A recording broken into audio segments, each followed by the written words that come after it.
When the Federal Reserve meets this week, officials are expected to mark the end of an era as they cut interest rates for the first time in 4 years and chart a course lower for rates over the next 2 years. While investors have been gunning for a larger half percentage point cut, policymakers are more likely to trim their benchmark interest rate by a quarter percentage point to a new range of 5 to 5.25% from its 23-year high of 5.25 to 5.5% on Wednesday when their policy meeting concludes. The actions will officially mark the termination of the most aggressive inflation-fighting campaign since the 1980s.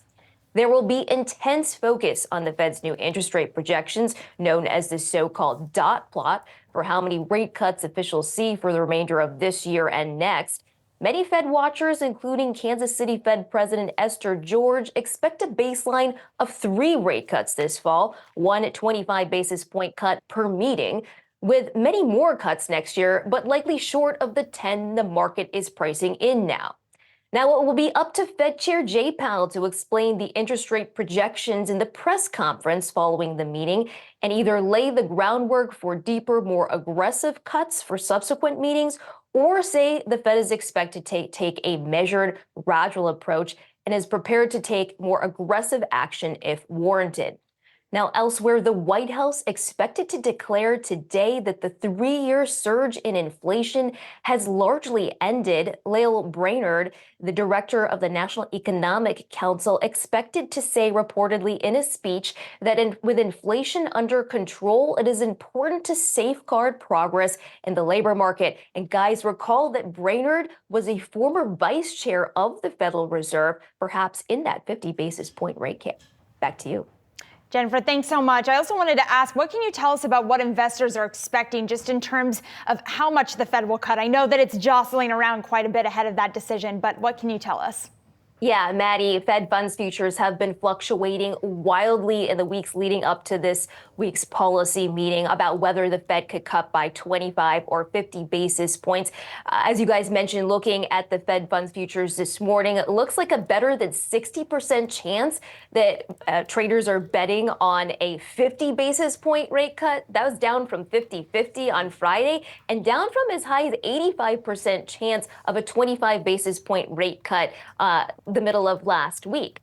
Some investors think the Fed is behind the curve and needs to cut by 50 basis points to stave off further softening in the job market as well as a recession. But here's why the Fed is likely to cut by 25 basis points instead of 50. Number one, the data warrant a 25 basis point rate cut based on the latest inflation and jobs report. The latest CPI report was a bit sticky. You looked at services, you looked at housing. On the job market side, the latest jobs report shows that the market still continues to cool, but rebounded in August. Number two, there doesn't appear to be enough consensus on the committee to cut by 50 basis points at this meeting, though they could build consensus in the subsequent meetings. Right now, looking at different members on the committee, not everybody is convinced that they should go by 50. Harker, Bostic, Williams all seem to be in the camp of 25. Powell, based on what he said, and Jackson Hole, that the Fed does not seek further weakness in the labor market, looking to preserve strength in the labor market, would probably cut by 50, but wants to form consensus, so will likely land in that 25 camp, though he could lay the groundwork for larger, deeper cuts in subsequent meetings. Similarly, Austin Goolsbee of the Chicago Fed, likely more dovish, likely in that 50 basis point rate camp, but wanting to keep again with consensus. And number three, markets are not primed for a 50 basis point rate cut, even though they are gunning for it. And if the Fed were to pull by that lever, they could spook the markets into thinking that perhaps things are more dire and that they know something that investors don't. So guys, bottom line here, based on recent comments that officials have made on the labor market that they don't see a recession, they're likely to take a gradual approach coming out of the gate with a 25 basis point rate cut. Back to you. All right, Jennifer, we're certainly going to continue to debate the 25 or 50 for the next 48 hours regardless, but appreciate you bringing us your great reporting. Thanks so much.